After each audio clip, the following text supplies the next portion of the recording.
Hello and welcome to the Mac Gamecast, episode 57. I'm your host, Jon Carr. With me is co-host Mr. Casper. How you doing?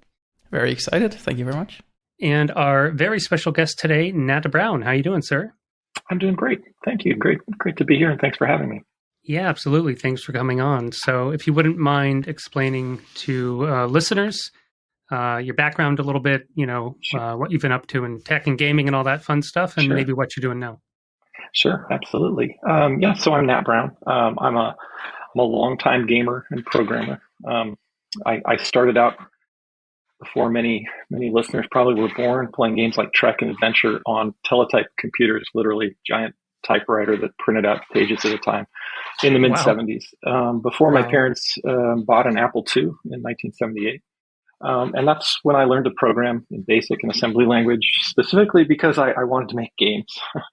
I then learned to program early IBM PCs and DOS programming, and I had jobs doing that where I eventually earned enough money to buy my own first computer, which was a Mac II in 1987, 88. It had a whopping 20 megabyte hard drive, 16 whole shades of gray, and a little 12-inch 640 by 480 monitor. After college, I worked for Microsoft for about a decade, 1990 to 2000. I started out in desktop publishing software and printing software, and then I shifted into the Windows team, where I worked on lots of different technologies, and I was part of the founding team of the Xbox.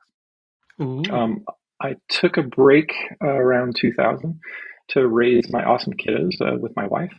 I did some startups through the early 2010s. And then I got back into one of my passions of gaming. None of my startups had much to do with gaming. So I joined Valve in 2015 to work on Steam VR, the software stack for the Valve co-developed headset, the Vive. Yeah. And I added Mac support for the Steam controller and other hardware like the Steam Link and the Valve Index that we were working on. Nice. I worked a lot on supporting Mac game developers and publishers, adding Metal support for the in-game overlay, productizing, working with folks to productize Molten VK, and then at Valve, we acquired it and donated to Kronos as part of Vulkan portability. I worked on Steam and Source 2 infrastructure, making sure games were working, things like Portal 2, Half-Life, blah, blah, blah, up until they stopped working on the Mac. Yep. Yeah. I did a lot of infrastructure work at Valve to try to get things ready for doing mobile development, which Valve was interested in, but and did some baby steps into, but has really not gone further into. I joined Apple in 2019 to manage a game technology team. And then I left 5 years later in August of 2024. So at Apple, my team and I worked on a really huge number of gaming features. If you name something at some point, I can probably give you background on it. But the thing maybe most relevant to this audience is I spent a lot of time helping to productize and release the Game Porting Toolkit tools, for example. Yeah, I mean, that's just an absolutely amazing career that's pretty much touched on all aspects of what's been exciting about the industry for the past decades, right? Yeah. The gaming industry is like so exciting and also so young and so strange and so different from all the other industries, for sure. It is. It's a real blend. I was going to make a joke or two. Your resume is amazing, by the way. And I was going to be like, oh, he's a decade with the enemy, because you got to revive like the 90s Apple Microsoft wars or whatever. Yeah. And there's lots of good stories there. Or we mentioned Xbox. I was like, he's the guy who stole Bungie from that was technically Jay Allard who stole Bungie. Yeah. I just thought it'd be funny. Like, it is. I mean, it was quite a coup. It was a big win, but at the same time, it's like, it's this definitive moment in Apple history where it was sort of on the edge. It had Carmack involved. It was really thinking that this was a differentiator. And Steve had a lot to say about OpenGL, and he was prescient that this was an important step, the kind of the abstraction of APIs for game developers was just like a lot of other abstractions that were going to really fuel innovation in hardware and allow people to not have to also develop custom software. That's one of those things that happened. And one of the things we did at Valve for, Steam VR, the point of Steam VR and then eventually OpenXR was, hey, let's get developers writing to an API, and that allows hardware partners to innovate without having to go and attract developers to do more work. So that's the power of APIs is, or it can be in an open platform. Right, yeah. The power can be that enabling. Right. Yeah. Absolutely. So something that just came to mind because you mentioned all of these companies, and especially working at Valve, it sounds like you worked a lot on Apple support at Valve. So I was wondering how the sense of the focus on what you were doing felt at the various companies. Like did you feel like the company culture as a whole was very different? All of these places, specifically considering like gaming and your focus on games at Valve, or Apple at Valve and such. Yeah. It's a good question. I mean, I think one of the things about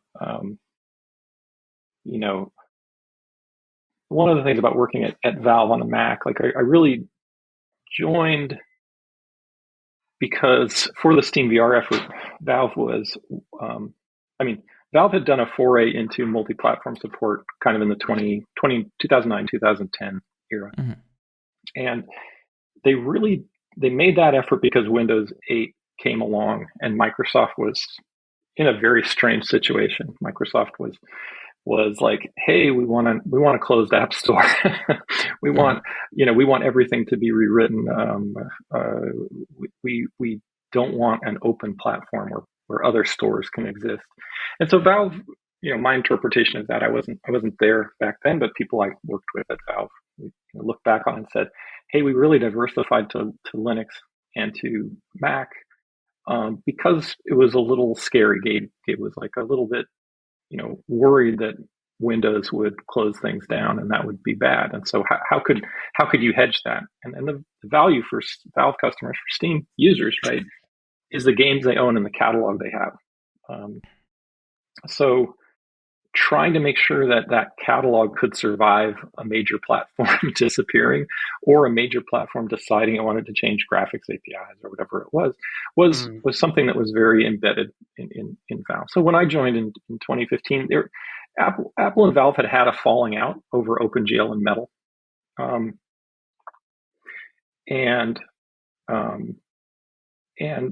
But Valve was still of the feeling like, hey, it would be good for our VR efforts minimally, right? To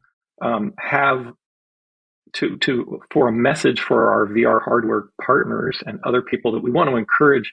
Valve wanted to make the software stack Steam VR and OpenXR like Valve wants folks to buy VR games, right? That's the reason to support VR. Making the hardware is like it likes doing that too.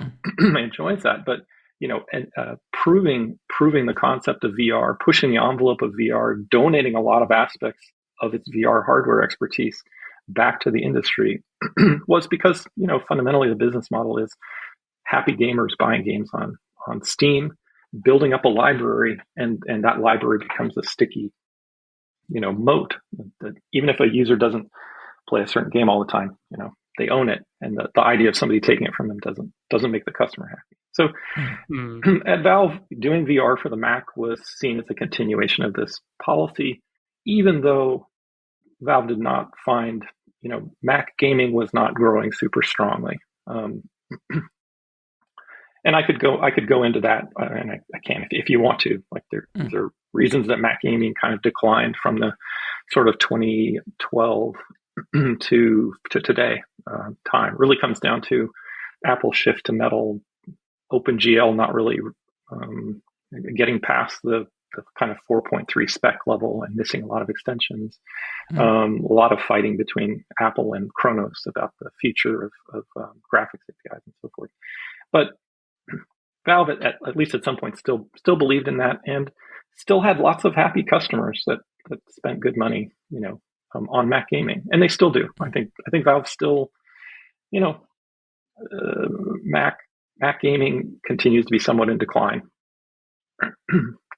and but I think Valve, still does not want to create unhappy users by by dropping Mac support anytime right. soon. I think your question was broader, though. It was also it was like what was the vibe at each of these effectively about gaming. So one of Valve's vibes is simply, if there are platforms where people are gaming, we'd like to be there. If it's mobile and there's a way for us to be there, we'd like to be there. If we think Apple's going to invest in custom silicon and bigger GPUs, we'd want to be there. But it wants to be in those places with investments that make today sense and make future sense. So I'll give you an example of that, which is Proton and SteamOS, right? Mm-hmm. This layer of Proton, right, and crossover and Wine, all of that really started with the Steam machines way earlier, which was again part of a hedging process. Steam machines were not just like Windows is complicated, right? I'm sorry. Not only is Windows under threat and wanting to close down, which could cause hurt, but also the experience of gaming on Windows. Like when you're in your game and you're playing a game that a developer has crafted, it's like you love it, right? You're there, like, and it's a great gaming rig. But then Windows intrudes and it wants to do an update, or you need to change your volume, right? Or something's happening in the background that is destroying your network connection or whatever it is. So, there was the diversification side of wanting to do more on Linux, but I think there was also we're after a better user experience for customers. And the Steam machine clearly didn't hit that note properly. There was not enough compatibility. The overall experience, the big picture mode wasn't really tight. Controller, navigation was not super tight. And so some other investments happened, like the Steam controller. Like how can we make a handheld controller that works in 10-foot mode that lets you navigate UI and use keyboard and mouse games like a little better than other things. So Valve makes these investments with a multiplicity or a modularity or an optionality of things.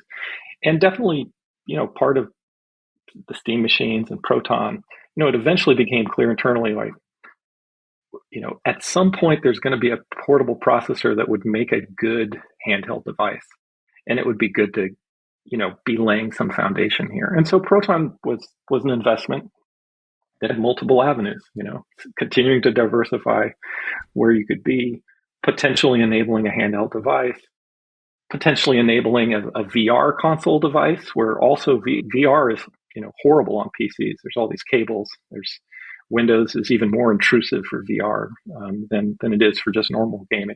So there were lots of reasons to do that, and you sort of see that the vibe at Valve is not only does Valve make investments for specific things that you can see if you like that are immediate. If you really think about almost any investment, you can kind of picture like, well, what could this do in the future with Valve? And then 5 years later, you realize, oh, that laid the foundation for this thing. So I give you all that background just to contrast it. Microsoft was not like that about gaming. Right. It was like that about graphics because a lot of people who built DirectX and people I worked with there back in the mid 90s, we were trying to create this abstraction layer because we wanted the ATIs and the future NVIDIAs and the Turtle Beaches. We wanted an API that would allow hardware diversification to grow and experimentation. And but until we pitched the Xbox project, nobody at Microsoft understood gaming at all. Like so one of the seminal things we did at Microsoft was we gave a presentation to Bill and some of his senior folks where we ask these questions like, hey, how many people do you think are using, Microsoft Office at home? And they knew exactly, this percent. And we're like, okay, how many people do you think are using, the development tools? And they're like, oh, they knew that exact number. And we said, okay, did you know that the number of dollars spent and the number of hours spent playing games is twice all of those combined? And they were like, oh no, that's not true. And then we showed the data. But they had never really looked at that data, right? Because the data being collected was OEM sales, OEM PC license, OEM Windows licenses, Office sales, Office licenses. They knew all the Office competitors. They didn't know that there were, 500 independent game developers that were each making tens and 50s and hundreds of millions of dollars selling games on PCs. And they all used Microsoft development tools. So that was a real eye-opener where Microsoft started to, realize all the advantages and assets it has. And that's why we were able to eventually pitch it, is to basically say, like, look, it's almost free to make a console based on Windows. We have all the developers, we have all the tools. The PC architecture is the most rapidly advancing gaming platform with the most interesting hardware innovation because of DirectX, because of direct media, direct sound, X input, all of these things. And it was a pretty convincing case. I could go on and on again about Apple here. If you want to interject with any further questions, don't ever hesitate. The vibe at Apple is different about gaming. On the one hand, I joined Apple in 2019 because Apple Silicon wasn't a thing yet, but in my gut, I knew it must be coming. Not because I had any inside information, but because, I'd been watching iPhone hardware development and the imagination chips and what was happening with early, they didn't call it Apple Silicon. It was just the A10, the A9, and these were in-house silicon efforts and the number of people they had acquired. And I was like, if they're not doing this for the Mac, then somebody's broken, but I bet they're doing that. I bet that's going to come. And when it comes, I suspect it'll be about power efficiency and not necessarily about highest performance. But I did suspect, like, just based on using iPhones and iPads, I'm like, no, this is going to be better than baseline integrated graphics laptops. And so I said, hey, look, I think there's a hardware sea change.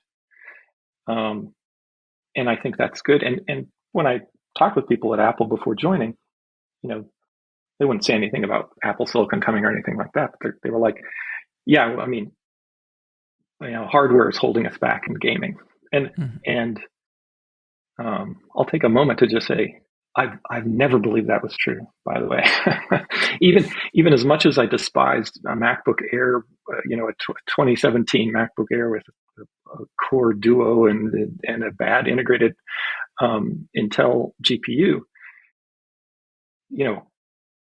at Valve, I could look at the statistics and I could see the problem was not the hardware, right? There were crappy Windows not great Windows laptops that had that same combination of Intel GPU. They had less good battery life than the Mac. They had a bad trackpad. They had a bad keyboard. Their displays were horrible. So that the same hardware, there was a better Mac than that, a thinner Mac, a longer battery life Mac. Like, Apple had really designed the hardware to eke the best out of that horrible Intel integrated GPU. But the problem was the content, and the problem was the non-optimized content. Because I could see the statistics at Valve. It's like, hey, the same piece of hardware is making a lot more money than all Macs are. And the only difference, it's not the hardware, right? It's the games, and it's the marketing focus. Like, because people know, if I want to play games, I buy a PC. And and they don't know that a Mac's even capable of it. And back then, Macs really, like, it's interesting. One of the things I used to do and tell people at Apple, I would say, hey, here's a game that there is a native Mac version and there is a native Windows version. And the Mac version is running horribly. And they're like, oh, well, because they haven't converted to metal. And I'm like, no, it's not that. It's that you didn't teach them to not render at full resolution on a Retina display. They're pushing 4 times as many pixels as this Windows laptop, right? So just tell them to scale it down. And they're like, oh no, we want them to render at full resolution. I have to just say, well, okay, I guess you want it to run poorly. Like there's no way to optimize something for metal on the same Intel GPU and get higher quality for free. It just doesn't happen. So you're at 1/4 the FPS, or you're at or you have dropped quality, or any of those things. So I'm not sure it answers your question. Like the Vive at Apple was very encouraging, and I could see this trajectory. What I saw was there was some confusion that like hardware is the only issue, and so I spent a lot of time teaching people about catalog and back catalog and how those are important. But Apple has a real fixation on native games, super fixated on native games. And that's a hard one because it's a very difficult sell. It's a very difficult sell because there's a chicken and egg for publishers and developers. They need to make this little strange thing called money. We've talked about the chicken and egg problem so many times on the podcast at this point, because it is really such a problem. Like pretty common theme in the last 3-4 years on the show. Like not every time, but comes up at least a few times a year. But you mentioned something quite a few times here that I find quite interesting, which is this focus on hardware abstraction layers. From the very beginning, you mentioned programming in assembly, and obviously back then you would program per CPU architecture. You would program for the 8086 or the 68K or whatever, and it would just run on that machine. Then a step over from that, we have you program something in C, and assuming you write it portably enough, you can run it on any number of CPU architectures and even compliant POSIX systems, whether that be Unix or Linux or Mac OS or whatever. And then there's the GPU layer, like you mentioned, with DirectX or OpenGL or whatever. Right. And Java, of course, tried to do this thing where it was write once, run anywhere, to varying levels of success depending on the market segment you look at. Yeah, exactly. I was wondering what you think about that strategy for gaming, and whether you think the Windows API has almost sort of become that, with Proton and Game Porting Toolkit acting as effectively the Java runtime, to use the Java equivalence. Yeah, that's a good question, and there's a lot to unpack there. I mean, on Windows, there's sort of for Windows game development and console game development, there's a couple different abstractions that when I've worked on porting games, or I've talked with developers who are porting games, we see a couple different layers that are important to them. So one is, if they're a Unity developer, like they don't even know these abstractions. They're like, my accessing the file system I do through C# file, .NET libraries or Mono libraries. Similarly, Unreal Engine folks. So there's a whole set of, for them, portability there's not much there. They're not dealing with the graphics stack. So for them, the portability layer is the engine. But they tend to almost always sprinkle in a set of other things like plugins, custom shaders. And those tend to land in the area of the graphics stack, and need to understand the shading language, and needing to understand the architecture, like where, for example, I'll give you a strange example. Like you see a lot of games that are coming to the Mac, and even if they're running through the Game Porting Toolkit, we will find they're running slower. And part of it is because they have, as just one example, they will have a bunch of final passes that they perform over the whole screen to do, ambient occlusion or bokeh effects or any number of things, which on a big GPU on a desktop with 100 watts at its disposal are just no big deal. It's got all the bandwidth. It can rewrite the pixels 50 times before present, and nothing costs it. Whereas on a tile-based deferred architecture on a Mac or on Apple Silicon of any kind, this is a bad thing. This is not a good way to architect. So, and almost always those are plugins that they've added for special effects. They're not like, because the base, Unity or Unreal Engine, they know like, oh yeah, if I have a built-in effect like that, I know on Apple Silicon, I'm going to combine those into a final pass, and I'm not going to do 23 passes. Whereas in the Windows version, they're like, it doesn't really matter. I'm going to do that. But outside of the two engines, which have porting problems of their own, for sure, I think you're right. Like the Windows API and to some degree just the POSIX API, the lowest level of the Windows API, because very few of these developers, like a lot of these developers, even if they're accessing the file system, they end up using just the C standard IO file system access APIs because they know they're going to need to bring it to Xbox or PlayStation or Switch. And they know, it's not too hard to make a little Windows translation layer there, but they're like, why do I want to use, Windows open file, read file? Like they're not giving me any value versus the standard library Fopen and, fputs or whatever it is I'm doing, or seek. So generally game developers have this huge swath of code that is so cheap to port, like super easy. It's a bunch of POSIX code. Then they have their RHI, their rendering hardware interface. And what they tend to have is some kind of abstraction that is layered on top of DirectX 9, DirectX 10, DirectX 11, DirectX 12. And those are the things that are difficult for them to port. So, and then besides the graphics API, the calls that they make, they have their shaders. So these shaders are written in a language, HLSL, which is a language with a compiler and with a whole set of tools and everything like that is, very complicated for them to port. For SteamVR, for example, I had, 50 shaders that I needed to port from HLSL to Metal shading language. And that was a slog. It took me a long time. And then anytime somebody changed the HLSL shader, I was like, oh crap, I've got to hand port this again, because the languages, there was no natural translation for them. And I needed to hand tune them. They needed hand tuning. Now imagine you're, Call of Duty Mobile and you've got 20,000 shaders. Like you can't just go rewrite all of them and then keep them maintained.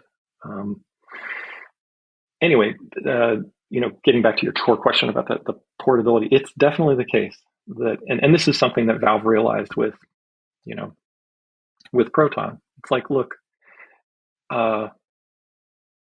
you're going to create Windows binaries. The easiest thing for us to do is to run those in a translation environment. And if someday we come up with running this on ARM, we're going to put an emulation environment or a translation environment over the opcodes as well. But we know that you have everything set up to do this. And I should step back a second and say, by the way, this is another thing that I would talk with people at Apple about. They would say like, well, how hard is it to just rewrite your RHI in Metal? Like we have partners who have brought up a new RHI, in a week. And I'm like, hey, totally true. So they bring it up in a week. Is it performant? Right?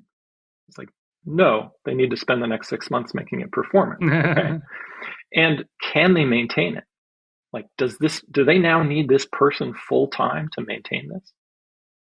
And the answer is yes, because other people are changing the RHI. They're changing the abstraction between the core game engine code and the rendering code. They're adding new features.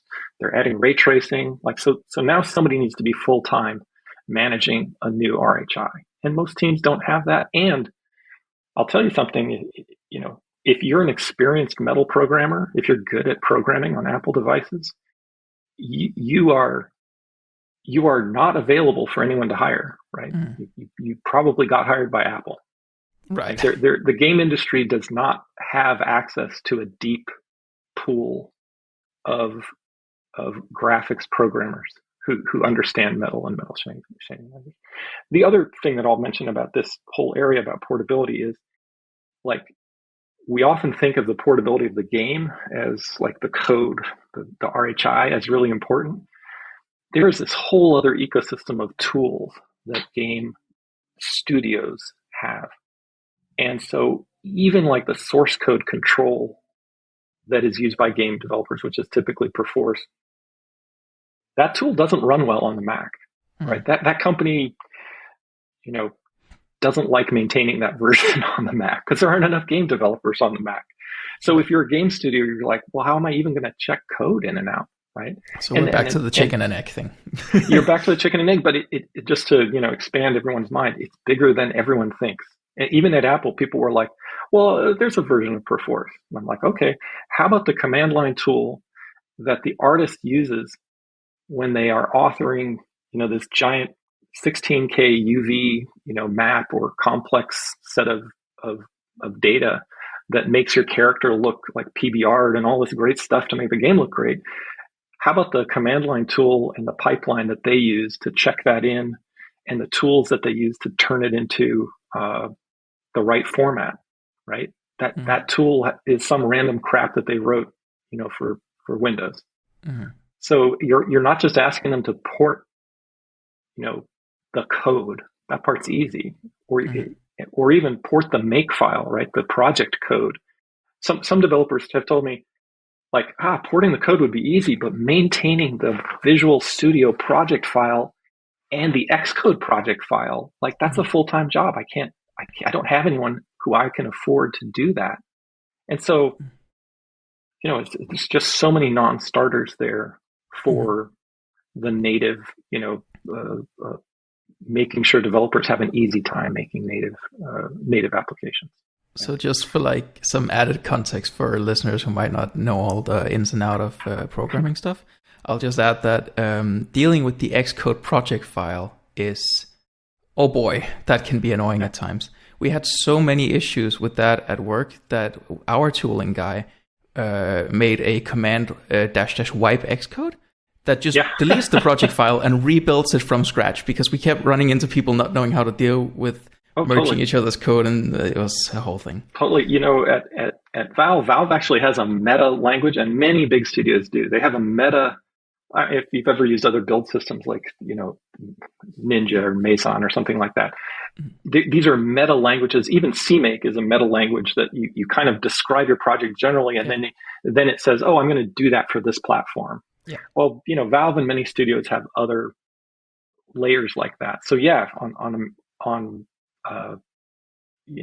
there's this meta definition of what your project is, and you turn that into a Visual Studio solution, and you turn it into a 2012 Visual Studio solution if you're building Portal, and you turn it into a 2019 Visual Studio solution if you're building CSGO 2, and on the Mac you turn it into an Xcode 15 project, right? So it's very complicated, but for many developers, right? Many developers are not big enough to have developed all of that internal tooling for abstraction, and so they're like, well, I've got a 3 megabyte Visual Studio solution. Mm-hmm. I don't even know what the inside of a solution file looks like. How do I, so they hire somebody, and that person is able to make an Xcode project that does the same things, but then they don't know how to maintain it, anymore. It's super challenging. I've also brought this up before that, some people will be quote unquote tricked by the allure of seeing someone on YouTube just go like, and you just click this box in your engine, and boom, it generates a Mac app or whatever. But then there's also the QA testing and your support team and all that other stuff around it as well, right?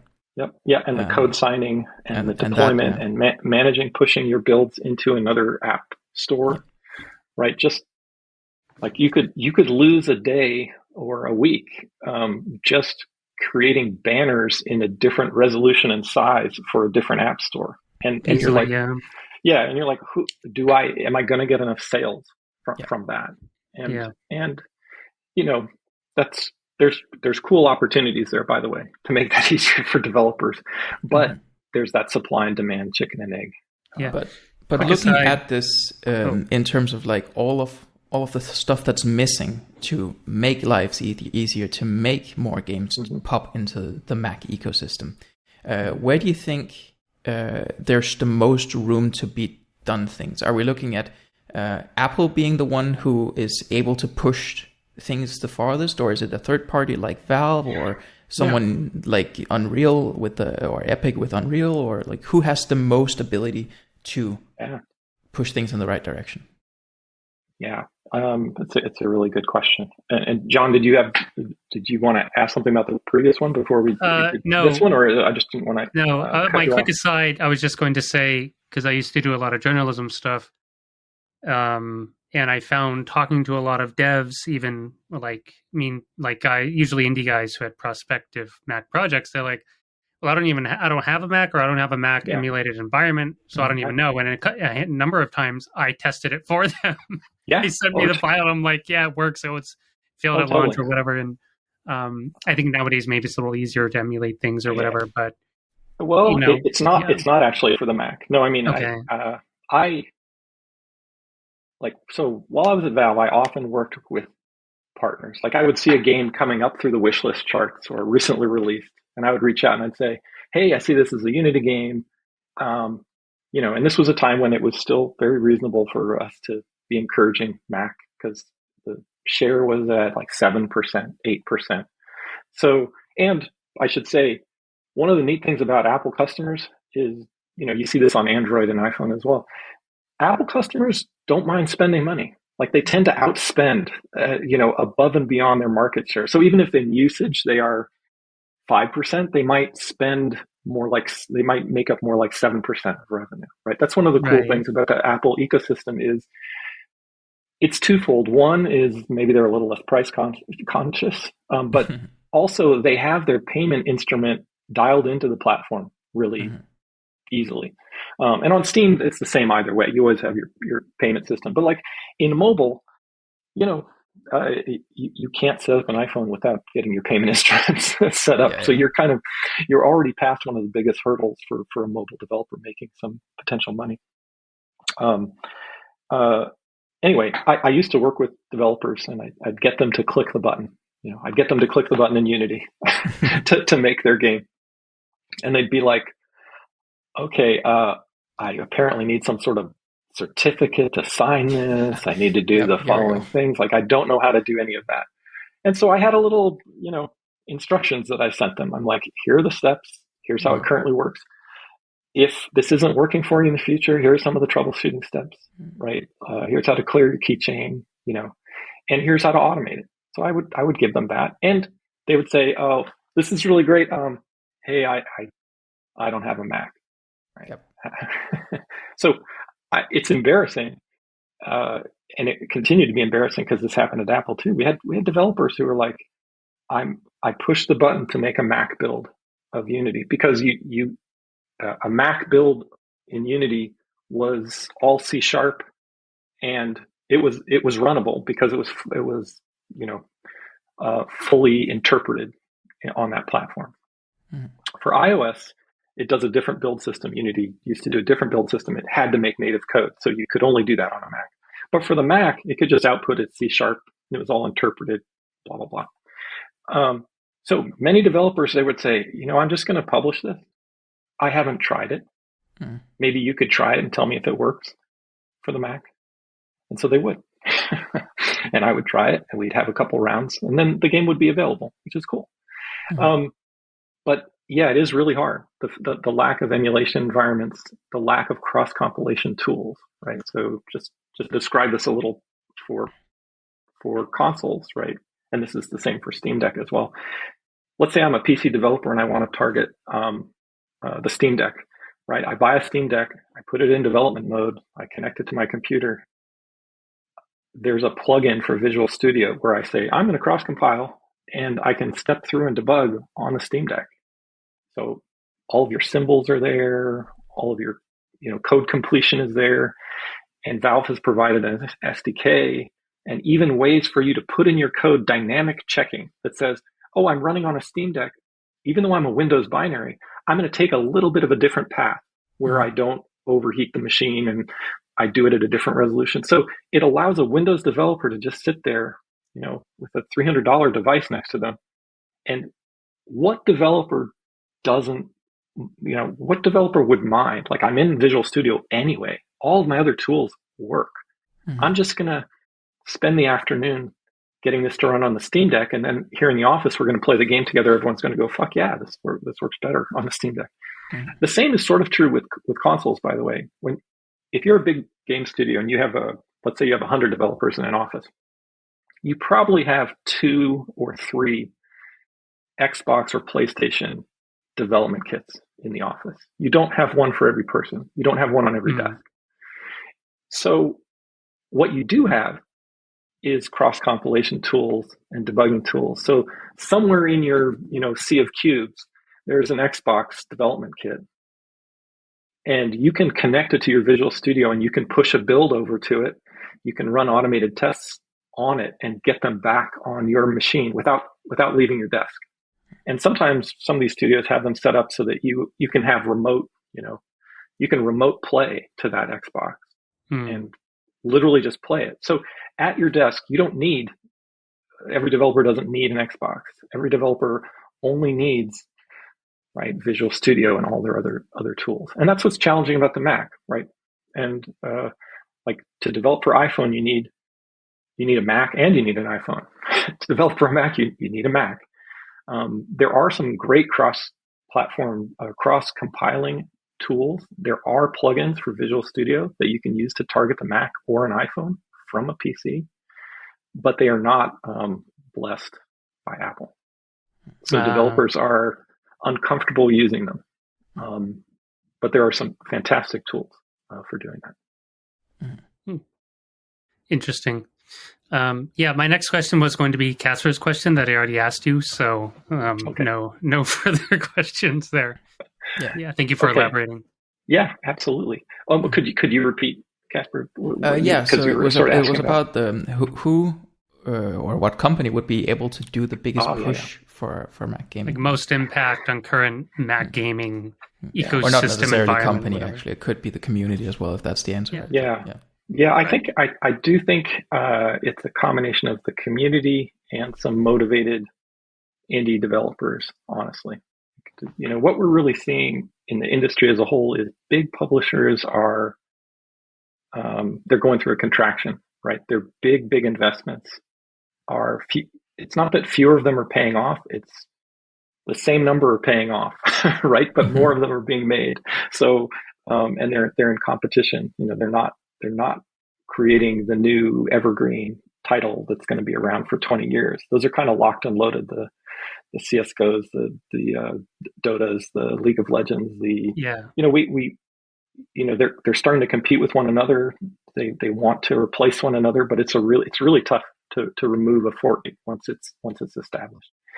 So the big players are unlikely, unless they were to see an investment by a platform maker like Apple, who said, "Hey, I'm gonna bake in some new gaming features or maybe SKUs. I'm gonna build those, and I need 25 launch titles. And for this one thing, I'm gonna pay you a little bit of money, or maybe I'm gonna do a huge amount of marketing, and that's how you're gonna get your recoup on this. But I'm showing you I'm going to make this a huge gaming platform, and that's why you're going to invest." That's not a message that Apple's currently sending to anybody. Basically, Apple's saying to people, there's a huge addressable market.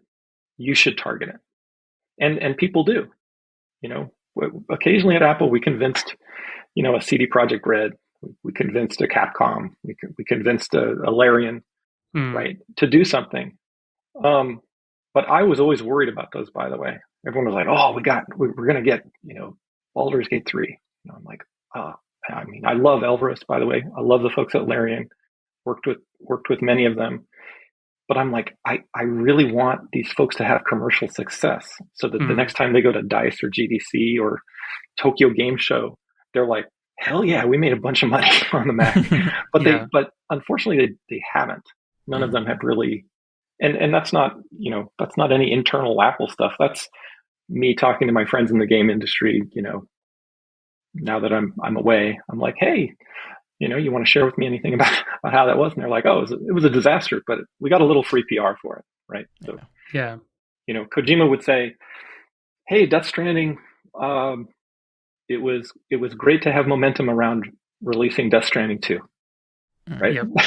Because they announced Death Stranding 2 literally 2 days after releasing the iOS build. Like, so from my perspective, that was the win for them. It was not, and they may have learned some things about, but they definitely learned what the market, size is. So Apple could do something like that. It could have a huge impact if it had an initiative like that it could align a bunch of partners around. And not just a one release. It needs to be a multi-year, like, hey, we're going to have beats for the next 5 years where every 4 months, here's another set of games. We're going to do co-marketing with you. We're going to put you on TV. We may not pay you, but we're definitely going to make customer demand here. We're going to be telling customers that this is the best place for gaming, and we're going to showcase your games. We're not just going to showcase Apple, which is what Apple does. You go, if you go to a commercial, like, let's say the latest gaming commercial for the iPhone 16 that happened this fall. It's like, what was that commercial? What was the game that was being played? Do you even, it was Honkai Star Rail. Yeah. Unless you knew, you wouldn't know. It was a dude flying through, the air, or whatever this last one was. He was like flying through a subway and punching through walls. Apple markets Apple. It's not doing what in the games business you do, which is you actually put your brand under the covers, right? If you look at Xbox commercials and PlayStation commercials, there are some sexy shots of a PlayStation or an Xbox, right? Or Steam Deck or a Switch, but what you're seeing are the games. And that's just, Apple doesn't seem to know how to do that. It wants to only showcase itself. Yeah, they kind of do it in reverse, because those sexy shots you mentioned are typically at the very end of the commercial, usually, or almost always. But with Apple, it's like showcase 90% of their hardware device, and then maybe 10% of the game. It's like, wait a minute. Yeah, nanosecond, difficult to picture. Right. And I'll tell you, there's nothing wrong with Apple's approach for every other type of media. It works fine. Right? There's nothing, like, Apple has a formula, which is our hardware is really, really good. Creators love using our hardware. Customers love our hardware. And if we can showcase showcase the top musician, the top film producer, the top pro app video editing, like, if we can showcase those, it acts as a brand attractor to other creators and potentially to other users, like, to, users seeing that, Rihanna has an exclusive or whatever might draw you towards Apple Music. I don't know that this formula really works anymore anyway, but it specifically doesn't work for gaming, right? It absolutely falls apart for gaming, because game developers are like, an example I always gave people was like, tell me why you think Switch is successful for Apple people. And they're like, it shouldn't be successful, right? It's a horrible, SoC from 2012 that somebody found in bins. NVIDIA had it parked in the warehouse from Raiders of the Lost Ark, and Nintendo came along and said, I'll give you 20 cents a piece for those. And NVIDIA's like, God, I don't have anything to do with them. Next thing you know, you've got a console that sold 135 million units, was one of the fastest gaming devices to get to a 10 million installed base, right? And developers don't care that it is the worst development experience possible. They're like, oh yeah, this is a horrible device. I have to hand tune everything. The SDK is wretched. Its integration with Visual Studio, it's impossible to debug. The hoops that I have to go through with its store are horrible. But you know what? It was on track to have a 10 million, unit installed base. It's now 140 million installed base.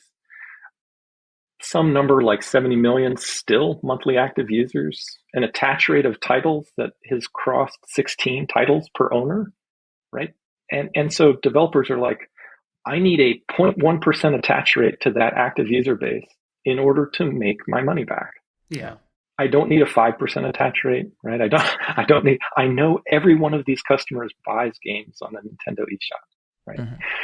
So yeah, it can be confusing. I'm not even sure how I got there. I will return to, who could have the most impact. If Apple were to choose this big path, it could have an impact. I don't think that's in its cards to have that impact.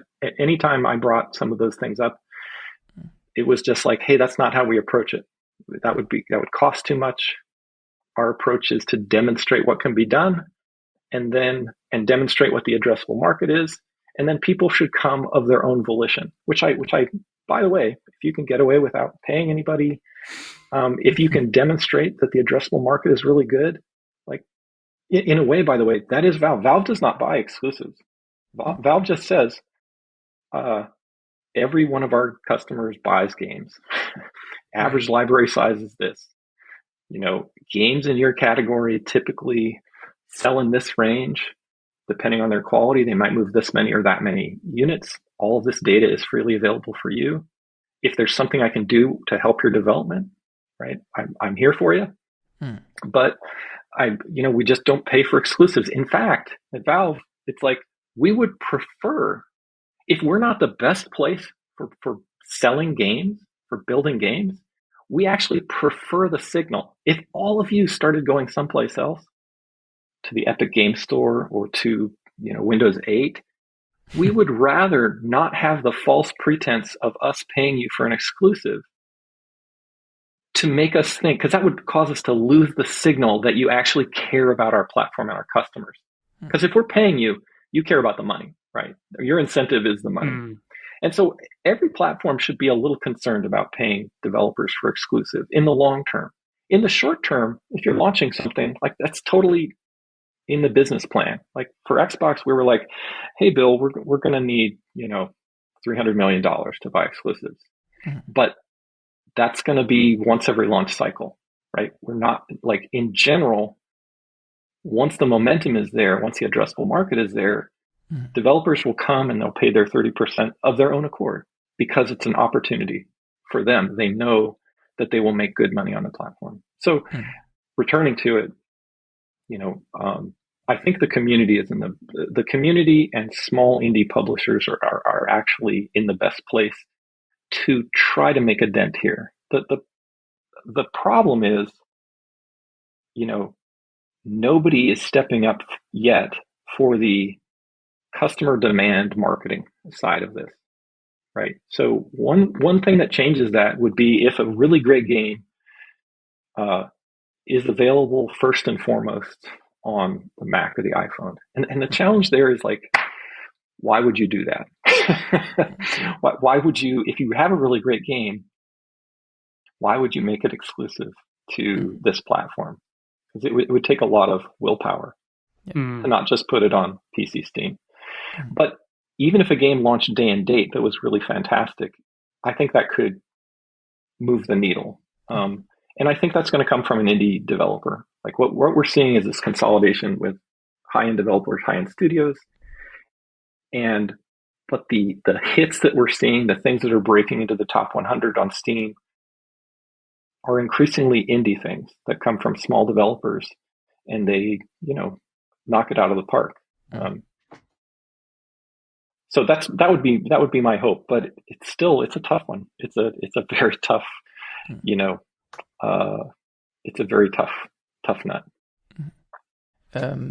If you think about the last couple of years, we've often seen this, let's say, trend of, if a game comes to Mac at all, it comes out a year or 6 months or whatever later than the ports to other platforms like Windows. But we are now starting to see Assassin's Creed Shadows coming to Mac same day as the Windows release. Civilization 7 came to Mac the same day.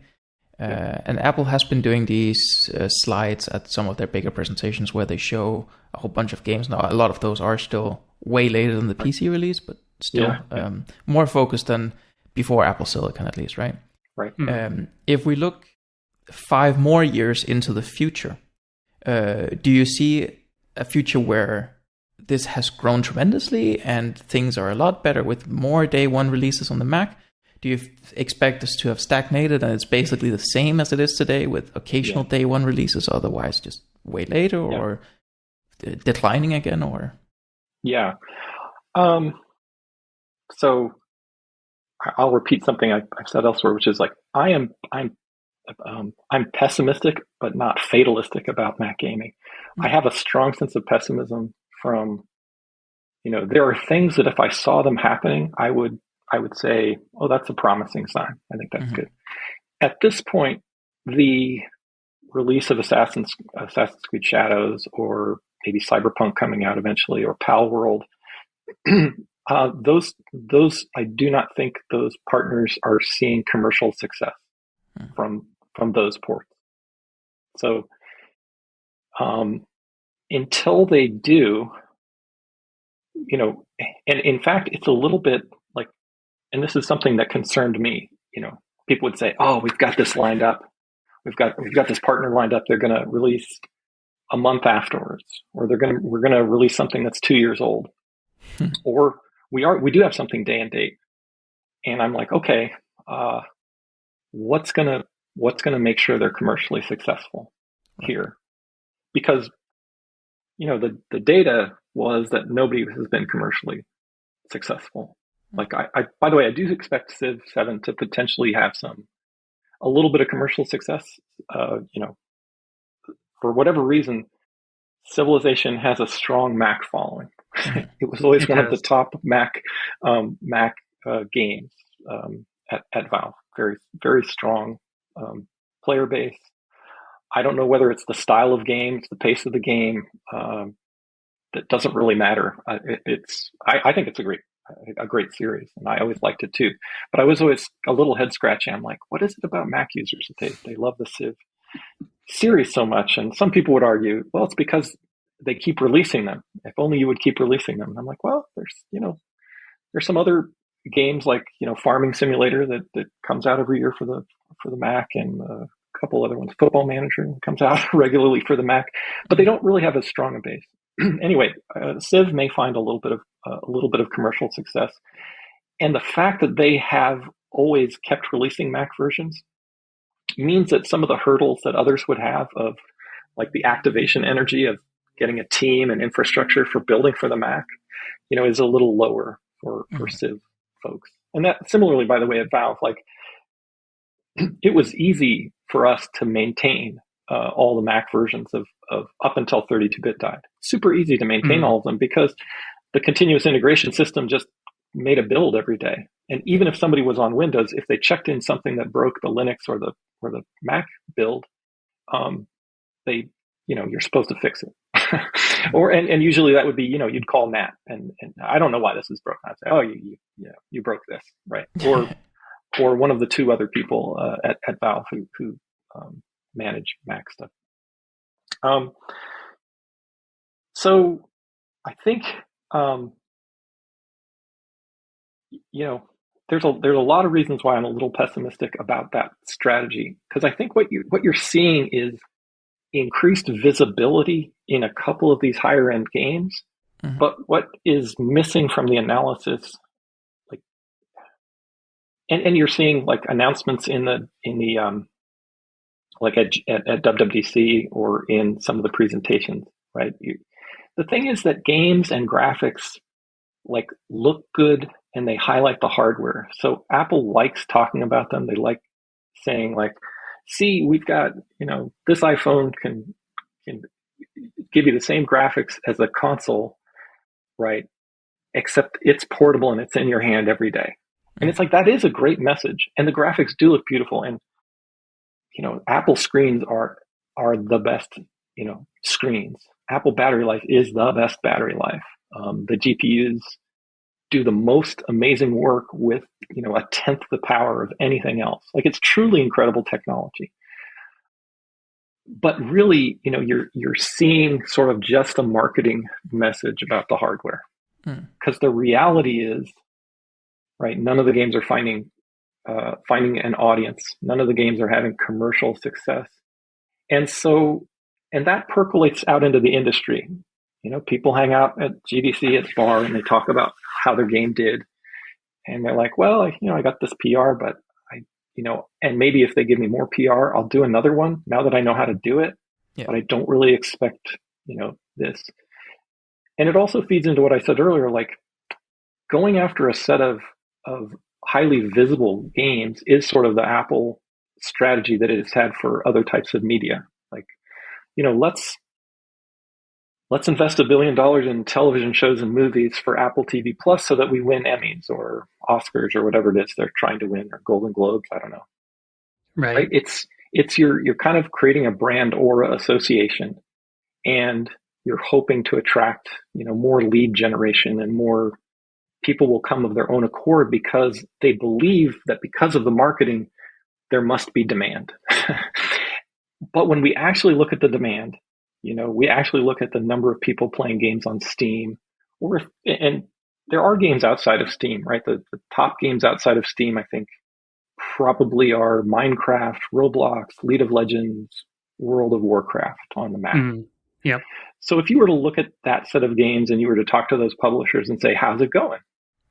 I think, except for Roblox and Minecraft would be my guess, they're not seeing growth.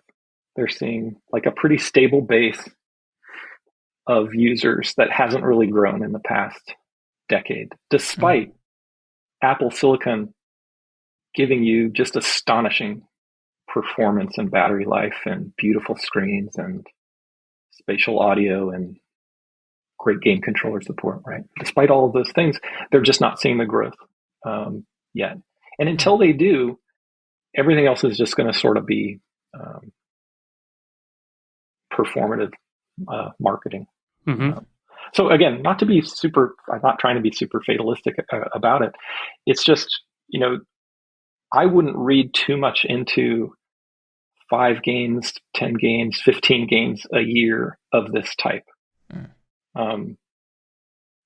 What I would like, I do an analysis on a kind of a monthly and yearly basis, just looking at Steam's release schedule. You can go to the Steam search page and you can search for games, both released and upcoming release. You can see all their data about when the game released. And if you want to spend a lot of money, you can also download them and see, do they still work, right? Do all those things. But if you look at the Steam search page, you can see there is no acceleration in game releases for the Mac. There has been acceleration in game releases for PC. There has been acceleration in compatibility for Steam Deck. So that to me is the truth on the ground. And there's the decline in active Mac Steam users as a percentage of the Steam user base. So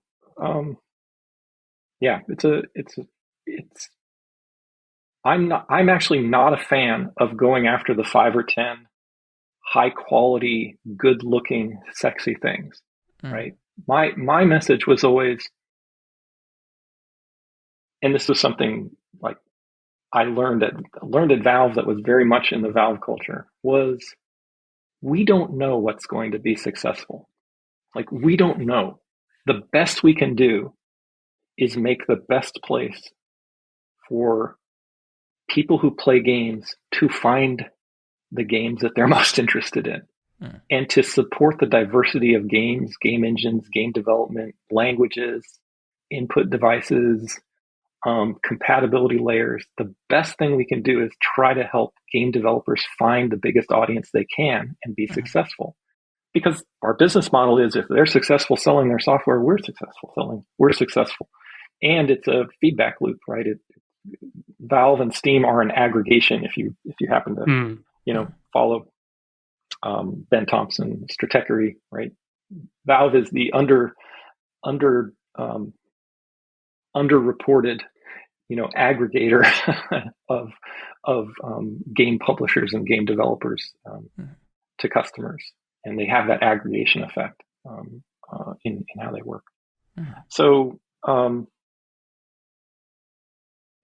Yeah, I don't think you're being pessimistic. I think you're being realistic. And we've definitely oohed and awed over like this stuff coming, but then we always have the caveat, like, this is great, but it has to keep happening. And the as you've been pointing out about, say, on the back end of all the development and portability, there's this whole ecosystem of stuff you need to really like make it all work. And similarly, the Apple or the Mac gaming system ecosystem has been dwindling, not just in a number of ways. And I mean that by like whether it was journalism or YouTube or gaming websites or porting companies. Aspire seemingly is just gone without a peep. Feral releases like one game a year now instead of like 5 or 8 or whatever. Right. All this stuff has just kind of been dwindling. I've contributed to that dwindling by stopped doing journalism, and I stopped running my website and more or less stopped running YouTube. Now I run the podcast, but it's like, and it's not because I got disappointed or whatever, or disillusioned or something. I just mostly got more busy in life. Yeah. And I got like big into tabletop gaming and stuff too. But what are you playing right now, tabletop? Right now, a lot of Warhammer 40K, and I just got in Chip Theory's Elder Scrolls Betrayal of the Second Era board game. Interesting. You can see a very tiny bit of it on my table back there. It was actually covering the whole table. I pushed it out of the frame, so I thought it might be distracting. Took up the whole table. I play solo. I play with buddies every week. But nice. Video games are awesome because we all know why video games are awesome. I don't have to explain why. I'm a big fan of stuff like Assassin's Creed in general. Yeah. Cyberpunk is like one of my favorite games of all time. But I do agree with you that there needs to be more of this sort of core support, the smaller support, the indie stuff. And these days I don't really think we have hardware issues the way maybe I might have it slightly. I don't disagree with you that hardware was never the issue. I do think for certain publishers it may have been way back in the day in the Intel days. But I mean, not to overemphasize that one, because I mean I did say it a little bit emphatically. Like the thing is, there was no high-end Mac, right, in volume at all, and that's the thing. In PCs, correct. We had this long tail of Intel integrated graphics, and what you had was gamers who owned a low-end laptop, especially young people who got a hand-me-down laptop or got the cheapest laptop, right? And they could play a certain set of games, but aspirationally, they wanted to play the latest and greatest. And so they aspired to buy a gaming PC. And that was a path that they could take. And you see that path doesn't exist on the Mac, or didn't exist, right? Yeah. So definitely the case that, I would speculate if you were to look at any kind of telemetry about, say, Roblox or Minecraft, like who's playing those games, I bet you would see a lot of older Macs because they're hand-me-downs to kids, there's nothing negative about that. Like, that's great.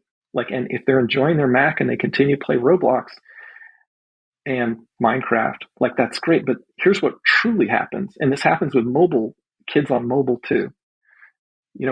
Mobile is fantastic. Kids get introduced to playing games. And unfortunately, they get introduced to playing, gacha games and ad-based games. And there's a lot of dark patterns in there. Yep. I spend a couple hours every week actually downloading the latest horrible mobile games and just seeing what the newest dark patterns are. And I'm like, okay. No. I get 20 seconds of gameplay before the first ad, right? I get and it's interesting, by the way, to compare like really bad implementations of those to really good implementations. Like what's the most recent Angry Birds iteration? I actually played a lot of that because they got their cycle.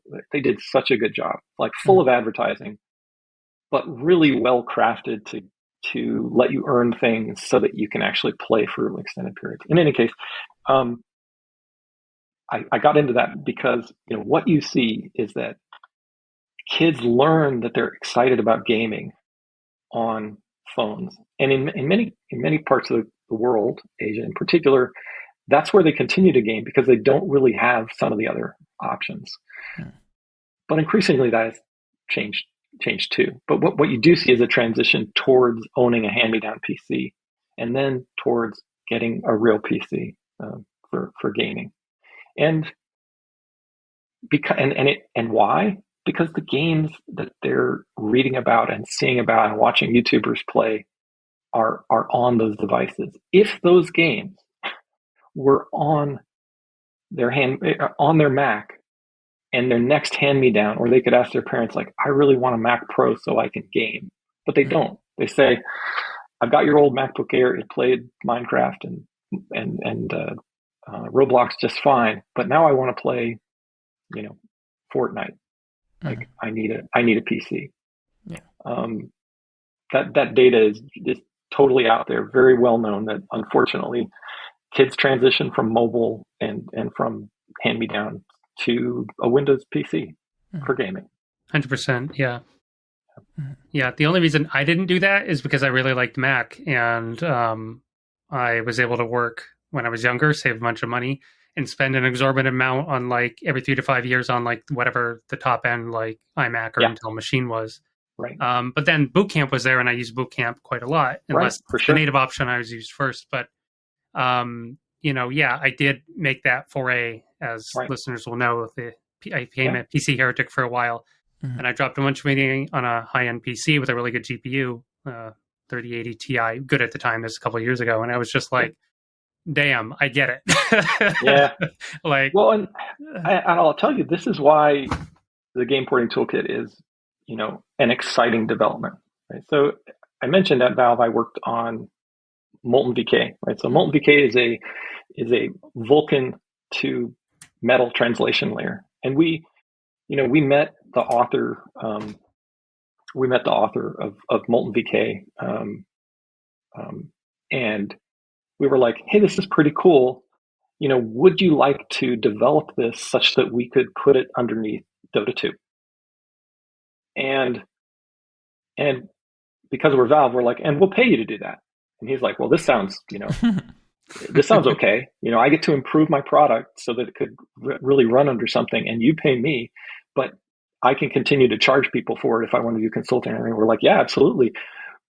And I'll tell you, one of the reasons we did that is, I was sitting there looking at, Dota, not just me, other people who are much smarter than me who were running Dota. They were like, boy, this OpenGL layer that we have running Dota, we have a lot of Mac customers that like playing, and they're really complaining, like, we don't have particle effects, right? We have slow frame rates, and Apple has refused to fix any of our OpenGL bugs. And in fact, every release, OpenGL performance kind of starts going down even further. And I now know the reason for that, right? It's just, there's not much maintenance going on there. And increasingly, OpenGL has to be sort of emulated over other metal features. It's totally natural. There's nothing wrong with it. It's fine. There's nothing, mean about it. It's just, that's the reality of, you want to use your engineering resources on metal. But, excuse me. At Valve, we were like, well, we can either build and maintain a metal RHI, right? Or we can figure out how to use our existing Vulkan RHI and shove something underneath it. Because we have people who maintain our Vulkan layer at Valve. Like, Valve is number one contributor to the Vulkan specification, used Dota 2 to validate Vulkan 1.1, 1.0, and every version of Vulkan has used, Dota as a test bed for it because it supports pluggability of the Vulkan layer. Now Vulkan does everywhere also. Anyway, so, the pitch we made was, hey, we have Dota customers who are getting unhappier with the Mac version. If we make this investment in Molten VK, we can prove it out underneath Dota. We'll make some changes to Dota that'll make it more portability friendly, period, to other Vulkan adapters, other Vulkan implementations. And we could make those customers happy again. So we did that. We proved it out. Higher frame rate, better features. It was a great test bed that, independently, because of the way we built the pluggability, Bill Hollings and other people external to Valve could make changes and improve it. And anybody in the open source community can now go and do that. So it's a great example of what Valve likes to do. It's like, like I was telling you earlier, the kind of anything you do, try to have modularity so that it has multiple impacts and cascading impacts in the future from an engineering perspective. Mm-hmm. So, I don't know. I got started on it just talking about how Molten VK. We were doing that for proving it out, but we also had this hope to do Proton on Mac, honestly, right? And the goal there was maybe there's a future where Apple gets stronger GPU support. Could be that it has a pluggable machine that supports eGPUs, right? Mm-hmm. Could be that they're developing their own GPUs and it's going to be good. So we really were like, maybe we'll get there with emulation in the future, just like we have planned for Proton on Linux. And in fact, Proton on Linux was a little bit of a test bed, right? At the time, macOS was 5 or 6% of the Steam users. And it was a kind of a good experiment. If we could give all of those Mac users access to a larger catalog, would they turn into gaming? Could we create that demand that we know that Apple's not going to do marketing to create, right? Could we do that? And all of that hit a little bit of many speed bumps, right? Like the loss of 32-bit portability, the loss of 32-bit games, a behind-the-scenes effort between Valve and Apple where we did make sure that it would be possible to run 32-bit code in 64-bit Windows that led to the availability of Wine on 64-bit Intel and eventually led to the support for both 32-bit and 64-bit in Rosetta 2. Like there were some changes that we did to try to keep that optionality open, and that Apple did too, to try to keep the optionality open. So yeah. I mean, there's been an ongoing desire to try to keep that dream alive of more games and evergreen games and things that developers don't yet want to port, make them available so that people could choose to stay wherever they wanted to. Because again, for some people, it doesn't matter where somebody buys or plays the game. It doesn't matter. They just want you to buy the game. They want you to buy the game. They want that developer to be successful. And it doesn't matter whether they purchase it from the Mac App Store, from the iOS App Store, or from Steam. The Game Porting Toolkit is sort of this big umbrella of things where when we talk about it, we generally talk about the evaluation environment for Windows games, or whatever it is the official title of the thing is called, right? The D3D metal bit, basically, right? And the surrounding Wine infrastructure and stuff. When Apple considers all of this, they probably have a higher interest in the native games, but where do you feel or expect that they see the rest of this, the evaluation environment, fitting into their plans for this? Because they recently released Game Porting Toolkit 2.1 as well, so there's a continued development of this stuff, but yeah. Well, Game Porting Toolkit, it was never intended to be this kind of tool, but it is now. That's what it turned into. So I think Apple will remain interested in this marketing message to developers, right? Which is, hey, if we can run your Windows binary in this way with this level of performance, like the Apple hardware doesn't support high-end gaming argument that you guys have used is not true. Yeah.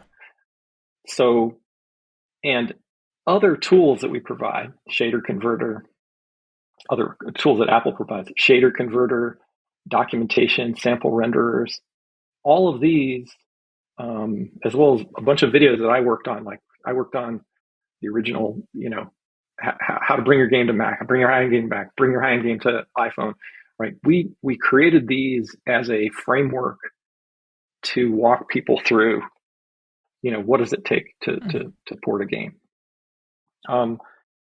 They're missing tons and tons of features. Like we were talking about Xcode projects, right? There's nothing in the Game Porting Toolkit that helps you take your Visual Studio solution and bring it to Xcode or keep it in sync with Xcode. Yeah. There's nothing that helps you integrate building for the Mac into your continuous integration system. So you're like Ubisoft. You have 600 servers that every time a developer checks in code, that code is compiled for 10 different platforms and tested and automated tests run. There's nothing in the Game Porting Toolkit that makes it easy for a Mac to fall into that cluster and facilitate your workflow. So there's just so many things, and all of those development tools for your artists and business people, like none of those exist either. So Apple, the current game porting toolkit, adding some features to it so more games run, and specifically more games run so that Apple can go to a developer and say, look, here's the min bar we could reach. If porting, obviously a native port could run at 60 FPS at 4K resolution with all of these features. And we know how to help you do that. If you would like to engage with us, we can help you with a native port. Mm-hmm. So I think that marketing message is one they want to keep. It's one they want to improve on. The messages that they don't want to improve on are ones that, many of us would like to see from the game porting toolkit that have to do with players. Like, why doesn't the game porting toolkit, Proton does, why doesn't the game porting toolkit do automatic upscaling, automatic HDR? Why doesn't it do input remapping? Why doesn't it let you settle your frame rate, choose different resolutions, right? Why doesn't it do any of those things? Well, because those things are, for Apple, those are features that a developer should do in a native port. Right. Whereas for customers, if you were really excited about using this technology to allow the back catalog to be used by customers, if you were really excited to show that there is customer demand, then you might make those features happen automatically. Like, you might go after developers and say, hey, here's a tool that you can take your existing Windows app and you can ship it on Steam. We'll just wrap around it for you. And this is free from us, right? Or here's a tool that you can do any number of other, or here's the source code to D3D Metal, right? The hardest thing that you're going to have bringing this app natively is there's these other things about the make files and stuff. Those are hard, but at least the RHI, I could give you a really optimized RHI that would help you, that would facilitate your port.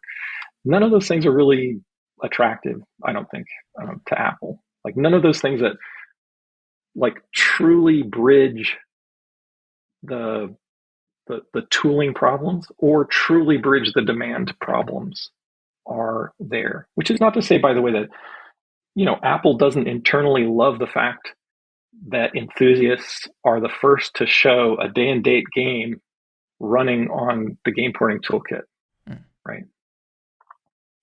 Like, internally, marketing loves it. Marketing's like, hey, we didn't even have to reach out to blah, blah, blah. And there's Pal World running. Yeah. But they could then go to, Pal World folks and say, see, it could run. Mm-hmm. Well, as long as you don't add any cheat, right? But it could run. Mm-hmm. So I guess I would say I think the evaluation environment for Windows games serves a particular purpose. It doesn't. It's not the preferred way that Apple's management want people to play games. And let me take a little sidebar, by the way. A conversation I often have with people. People would say, hey, but we don't want people running games under emulation. We want native games. And I was like, okay. I had two paths that I would follow. Like, so one is I would bring up a native game and a game porting toolkit game and ask them to identify which was which. Yeah. And not once was it identified. Right? If I had the HUD up and it was showing the game porting toolkit stats, yeah, they could see that. But I would put the HUD into normal mode. I'm like, which one is it? Which one is which? And the answer was, well, I can't tell the difference, but one of them's probably using more memory and more battery. And I'm like, yep, you're right. The game porting toolkit one is using 500 megs more memory. And it is, as best we can tell, not really any noticeable battery impact, but yeah, it's got another thread. It's got another thread going that you might not have if you ported it natively. The one that really cooked people's brains, though, is when they would point to the higher performance one and say, well, this one's the native one, obviously. And I'd say, no, that's absolutely that's not the native one. Yeah. And I'm not being mean about it. It's like, hey, the Unity engine that this version of Cities Skylines is built on is from 2019 or 2018. And it is a single threaded renderer, and it, has horrible shader compilation problems, and it has a single, lock in the one rendering thread. and its physics engine is coupled to its rendering thread. Everything's broken about it. And the Windows one has been highly optimized for DirectX for the past 20 years. Yeah. And so it's not anyone's fault, right? It's like, well, we wrote that, Unity. We helped Unity write that back end. How come it's not great? I'm like, well, we helped them in 2018 and 2017, and then we helped them again in 2020, bring it to Apple Silicon. But that's not the same as having a team of 30 engineers who optimize the RHI on DirectX.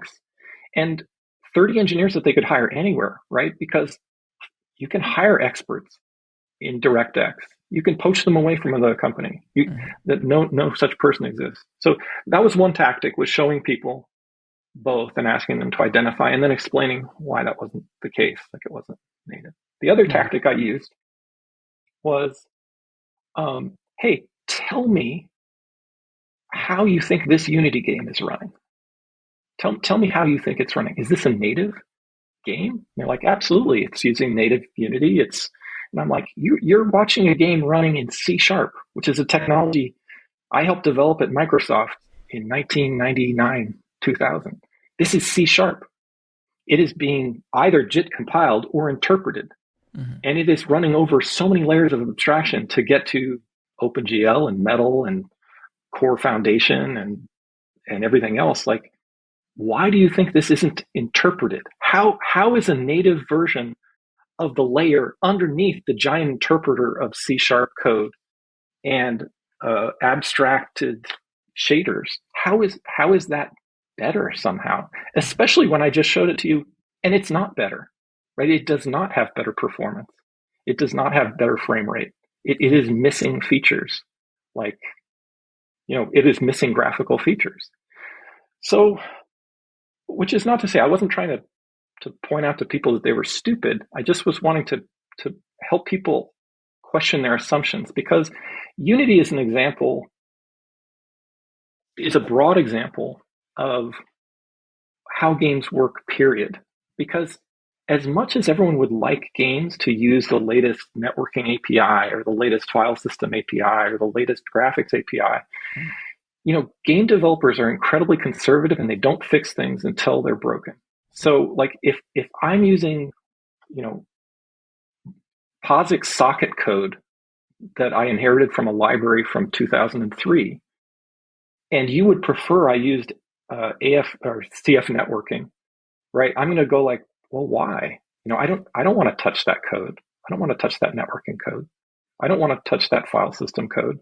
So, all of these things that I just wanted people to question their assumptions about what it means to be an app and what it means to be a game, because they were sort of caught in a,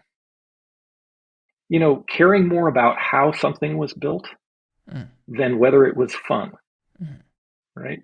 So like, I don't care if a game is running in emulation. If I get to play my old Dreamcast or N64 game that I own on an emulator, right? If I get to run it and it plays well, like, that's what's fun about games.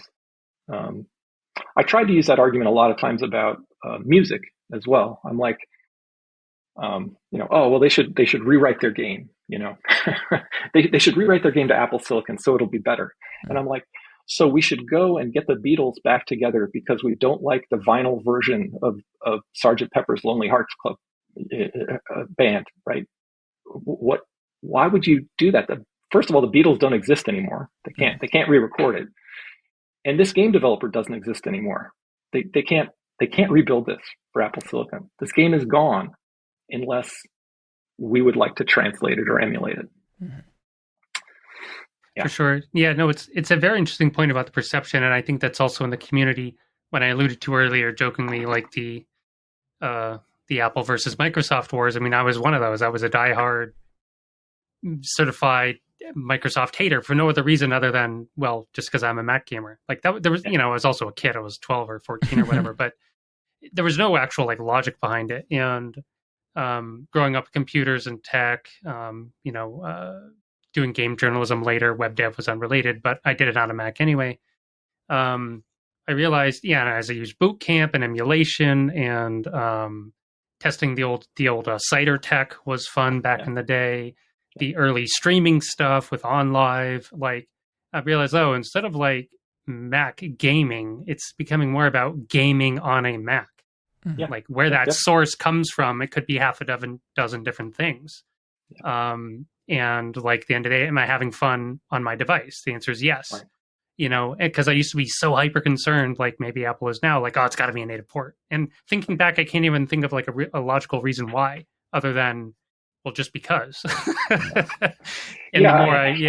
it's just funny. I mean, for Apple folks, the two arguments that I think are valid, like, why would you prefer a native port, right? Why would you prefer something more native? Like even the Unity one, like I would say, hey, I am all for working with Unity and plugin developers to make better implementations when they do a build natively for the platform. I think that's like, absolutely, that should be something that is done. But, right, you got to recognize that, like, if I start working on that today, right, Unity ships that next year, best case, and game developers adopt that 3 years later. And so we have 20,000 games that ship between now and then, right? So what else are we going to do? That's clearly the correct long-term thing to do, right? We should do that. But what do we do right now? Like, what do we do right now for those games that exist? And that's a challenge. And this is a positive thing about Apple, very long-term focused.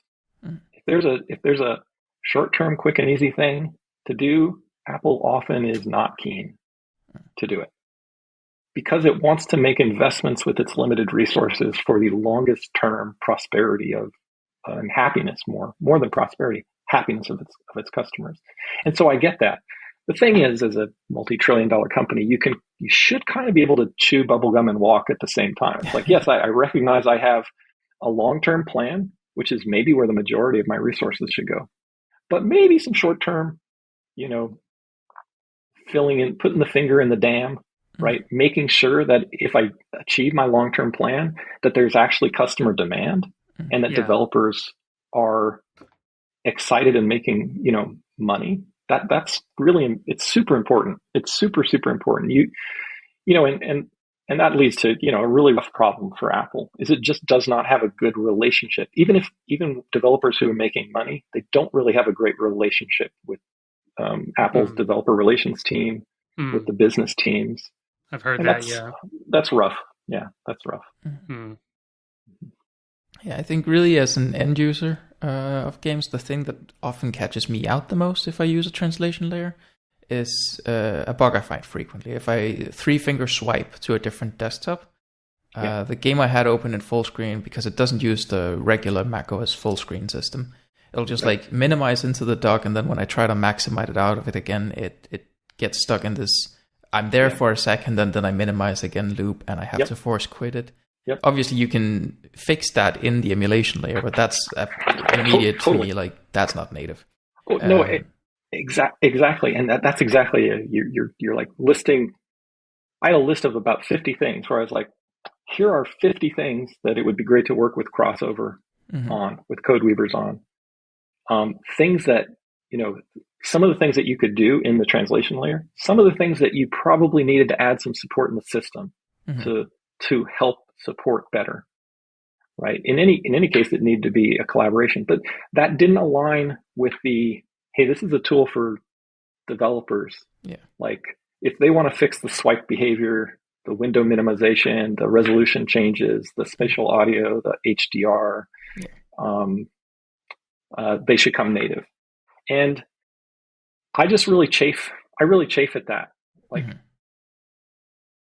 because, customers playing some of these games are the signal that developers need in order to make an investment. Like, for example, let's say you did add a bunch of features to the native version, but we hadn't yet gotten good HDR support, or we got some HDR support, but it was very basic. It was like fake DR, like the auto HDR on Windows and the auto HDR on the Steam Deck are kind of fake high definition. They look nice. They look better than not. But if you were to actually implement HDR properly in your game, especially on an Apple display, man, it's night and day. It could be so beautiful. It could be truly amazing. But let's say you did implement that feature and you gave it you gave that to customers, and customers said, this is amazing. This is the best. Like, this game looks so much better on the Mac in emulation than on my Windows HDR, because Windows HDR is a hot mess also. But then the customer would say, I really love this game. Like, but there are some things that it looks like, I'm reading in the community, it uses more memory than it should because it's translated, right? Its battery life is not as good as it could be. Like, as your customer, I want to buy your game. Can you make a native version? Like, that's what you want to get to. You want to get to, instead of Apple asking a developer or publisher to make a native game, you want so much demand coming from customers that if a native game could be better, that's what they'll do. And let me tie it back to like the Steam Deck effect, the Valve strategy here.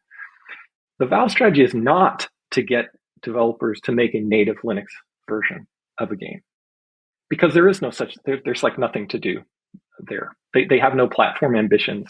Like, they want you to use Steamworks SDK, but they're not like, I want to create new DirectX API. Like, they do sort of want you to use Vulkan, but they're not like, they don't care whether you use Vulkan or DirectX. It's like, just write a game. Right? Mm-hmm.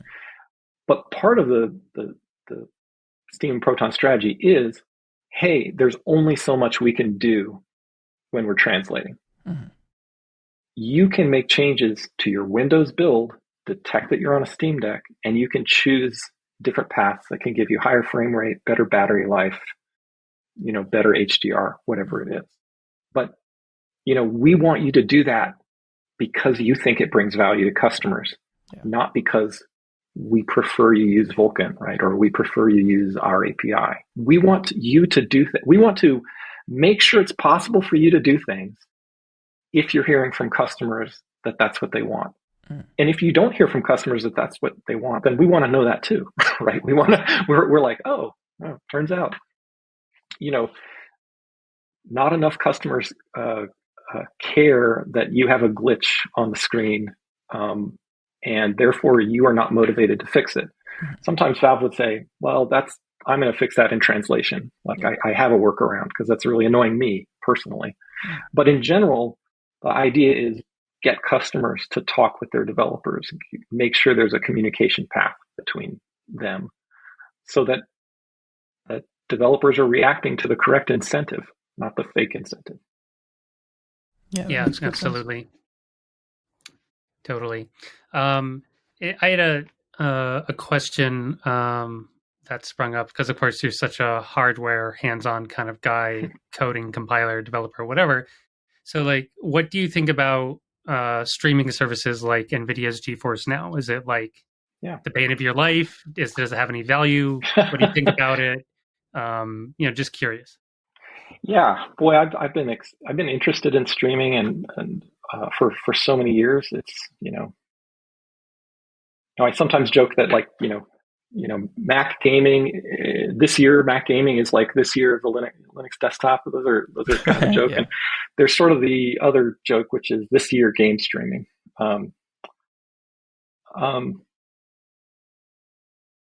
I've looked at game streaming, but from a technology perspective. Like, I worked with some of the people who did Steam Link at Valve. We optimized that a little bit for the Mac and for iOS and for tvOS. And we would always, we did there, and I did in some of my between Valve and Apple. I consulted with some companies doing things like Stadia and other services. And, a lot of the economics of game streaming just don't pan out very well. And that's part of the problem. Because when the economics don't entirely pan out, it's hard to make even deeper investments in everything. But besides the economics not always panning out, there's a whole audience issue of, you're sort of after these people who don't quite have the high-end enough machine for the high-end game. So they're like, maybe game streaming will give me the high-end game that I need. And those high-end games are the most susceptible to the problems of game streaming, right? So you're sort of, I feel like game streaming has continued to be in this very difficult product market fit area where, if only all of the customers wanted to stream simple titles, they would have a really compelling, service. Yeah. But it turns out that everybody can buy and own all the simple titles with an easier ownership model, with less network connectivity required. All of those things, faster startup times. All of these things. And then the higher end ones, they just don't quite work. Input lag is problematic. Encoding issues are tough. So I don't know. I always keep my eye on game streaming. I've always thought one of the sweet spots for game streaming is actually a hybrid model, which is basically resolving some of the first start issues for games, because games are big. It's like, if I would love to be able to buy and immediately begin playing a high-end title like Assassin's Creed without waiting for 30 gigabytes of crap to come down. Because even on my really nice connection, like, my immediate gratification is a little put off by having to wait and waiting for things to compile. Yep. So I've always thought there might be a sweet spot where, like, hey, as soon as you buy something, you're streaming it, and then it's downloading in the background, and your saves sync up, and then slowly you transition to playing it locally, and so forth as you move from device to device. I've always thought that might be interesting, but that maybe is about it. Because every time I try game streaming, it's a little bit better, but it still has all the rough edges that I find problematic. And again, the economics are just really tough. There's a theory of that comes from, actually, I think it originally comes from hotels. It's called it's an occupancy problem, right? What's the optimal number of hotel rooms to have such that nobody runs out? You don't turn people away, but you are not, cleaning and paying to heat too many rooms. Yeah. And unfortunately, gaming is like the occupancy problem in the worst possible way. Like, you need all the highest end GPUs because everyone on launch day wants to run the new, I don't know, pick your game, Assassin's Creed Shadows, right? And so you need that peak coverage, or you get dinged and people don't sign up and don't stay with it. Yep. Yeah, and I should say, I haven't heard anything from anybody I know in the streaming business, from Microsoft or Amazon or Google when they went through it. I haven't heard anybody say that the demand was really fantastically there enough to justify the capital expenditure and the ongoing costs. Yeah, I mean, the only one who seems to be doing it is NVIDIA, and I don't know if just because they're also one of the richest companies on earth, or there is good demand, or I don't, a little unclear there. But everyone else, not so much.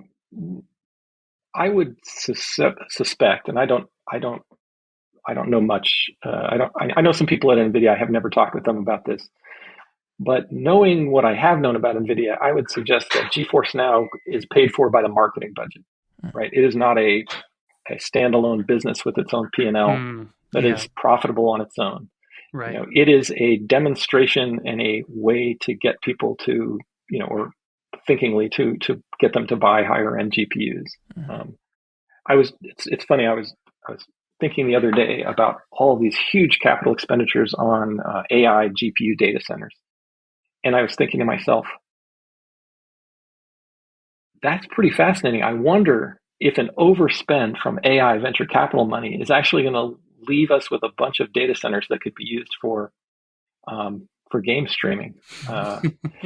Like that could happen. I can sort of imagine that, because that would upend the business model a little bit. Somebody else already paid for it, right? So you have this free capacity sitting around. Although the economics of data centers are that it's actually not the hardware, it's the and it's not the networking anymore, right? It's the cooling cost. It's not even the electricity, right? It's the cooling cost.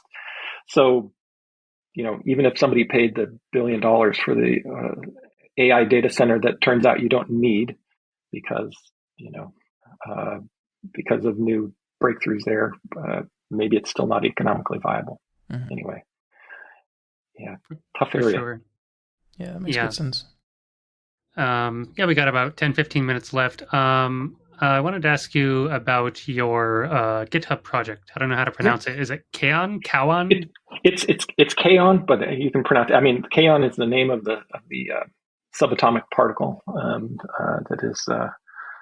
It's a strange. There are 4 versions of kaons, and how they're interesting. made of up quarks and strange quarks in various combinations. Yeah, it just sounded like some character on Star Trek or something to me, or whatever. It does, yeah. Kaon, just because protons are made of 3 quarks, kaons are made of 2 quarks and don't exist outside of most. They're strange collisions of matter cause kaons to exist for a 10 to the minus 28th of a second, which is a little bit of a joke on Mac gaming. Yes, definitely. So a strange collision brought you together, and you made this project. So, exactly, and it may fizzle out in 10 to the minus 28 seconds. Excellent. Nice. And this, as far as I understand it, is your own implementation sort of something to do with, I only glanced at it really quickly during the show. I didn't check it out before. Oh, no worries. So instead of me trying to understand what it is, why don't you just talk about it a little bit, and maybe not only what it is now, but do you have any plans to keep running with it? Is it just a total side project or anything like that? Yeah, it is kind of just a side project. One way to think about Kaon is there were a set of things that I really wanted to do with either Molten VK or D3D Metal in terms of getting them more deeply integrated into the Steam experience for Mac. That was just not something Apple was fond of, didn't want to do. And it's not entirely something that Valve is fond of doing either, or as best I understand it at the moment from them. So, the experience of a Steam Deck and of SteamOS. Do either of you use a Steam Deck? Do you have those devices? I've used one at a friend's place, but not. I don't myself. My best buddy has one, so I've been hands on with it before. Okay. Yeah. So the main thing about the Steam Deck is it's a Steam interface. You log into it. You can download your library. You don't really care whether it's a native Linux version of something, whether it's a Windows version of something. Steam takes care of looking up in the server and saying, "Oh, the community says the best way of running this 9 sols, for example, on the Steam Deck is Proton 8.0 with the following patches in it," and it just does that behind the scenes. You say, "Oh yeah, I own 9 sols," or "I want to buy 9 sols," and what the Linux version of Steam does is it downloads and installs a compatibility tool. And the compatibility tool is Proton, a particular version of Proton. And it manages downloading the Windows version of 9 sols, running it through the emulation layer such that it runs on the Steam Deck, on Linux. So that's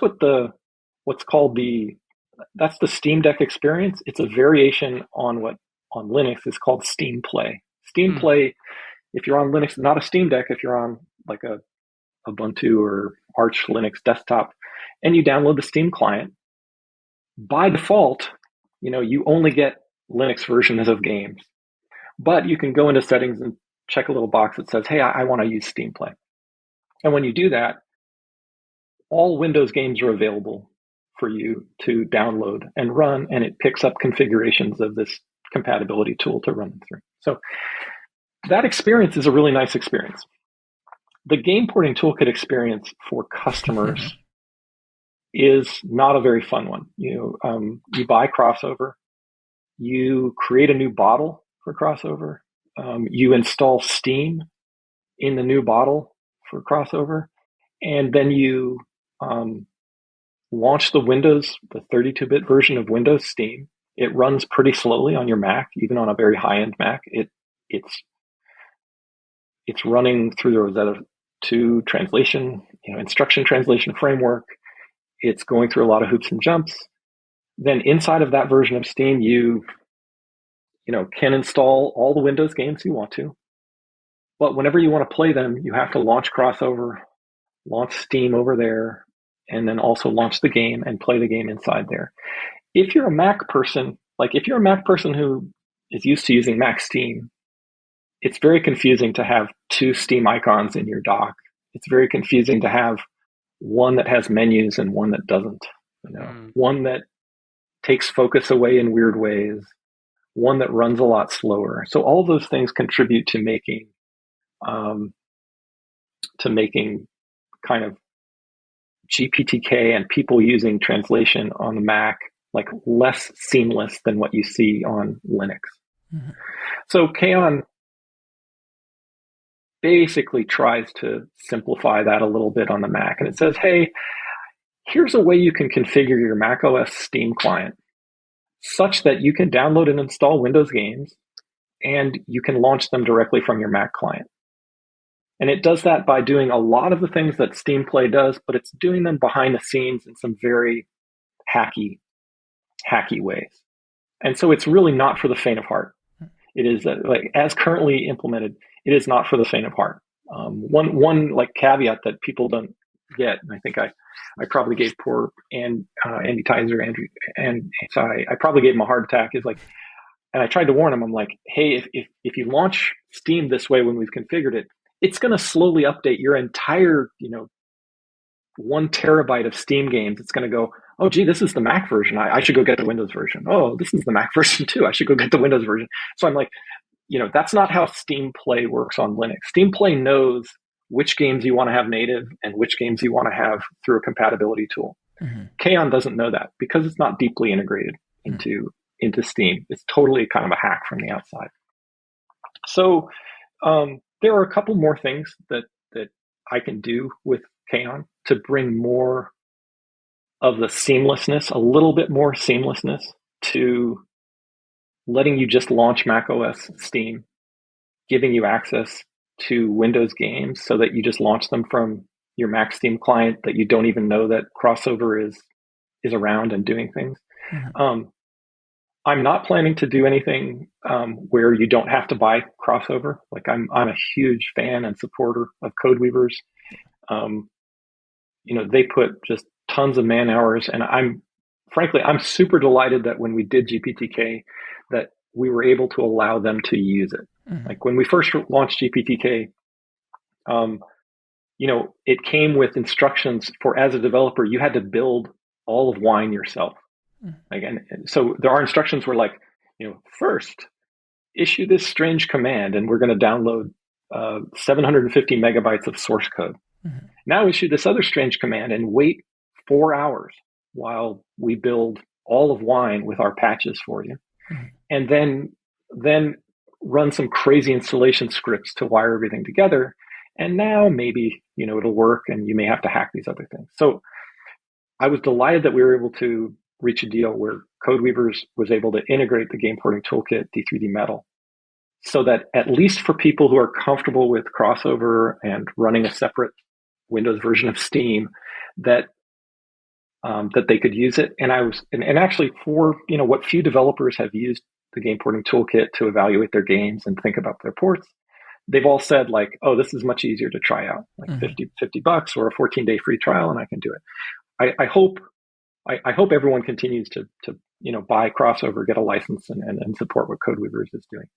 But Kaon, there's a certain set of things it can do that could simplify this process. There's probably a list I have now of maybe 10 things that if Valve wanted to enable compatibility tools like they did on Linux, they could bring them to the Mac, and then third parties like I could release Kaon as a compatibility tool. Codeweavers could do it as a compatibility tool. I don't know what they would be allowed to do with their D3D license. Who knows? But it could become much more seamless for people to use Wine and compatibility tools with the macOS Steam client. I'm not sure Valve is motivated to do that, but it is a small list of things that we could do to make all of that work. And I just completed one of the things that helps there, which is for about 50% of games right now, I've developed a bridge like the one that Proton has, where you don't have to have the Windows version of Steam running inside of Crossover, that the games can now launch and communicate directly with the Mac OS version, even though they think they're talking to the Windows version. They're not. We've built a bridge between those things.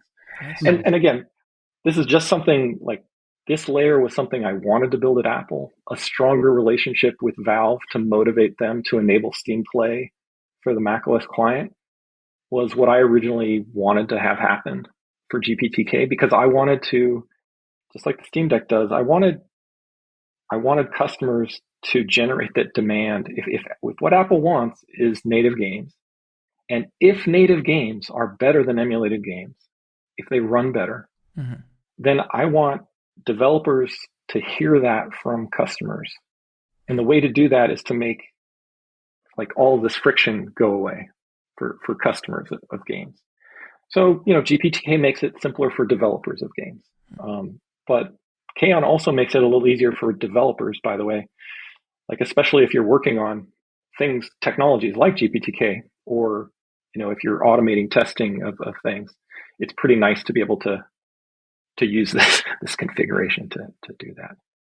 I'm hoping in this release that I'll do soon that it'll be just an automated installer, a package that you can use to get this done, and it'll have stronger. Here are the caveats. Like, here's how to prevent it from not wiping down your entire Mac gaming library with the Windows versions, which is not necessarily what you want. But for example, that's one issue where, there's one of the 10 changes that Valve could do would be to make that a per game configuration, so that wouldn't, that would not wipe things down. That would be a nice win. There are a bunch of other changes that they could make that would make other things, and I don't know that they're super complicated things, but again, I'm not sure that they have incentive to do so. And one reason there, by the way, when Proton came out in 2018, Proton was for Linux. Steam Deck was an internal thing, but it wasn't yet a public thing. So part of the goal there with Proton was, I was talking about that kind of optionality and modularity. It's like, well, if we build this layer, maybe the Linux community will help us debug more compatibility issues, and that'll make it so that we could ship this for the Mac, where we know we have 5 times as many customers as on Linux right now. Yeah. And so that would be a great way to try to get, to test this experiment. The experiment to test is, if a larger number of games were available on the Mac, would people game on their Mac? And we always wanted to know the answer to that question.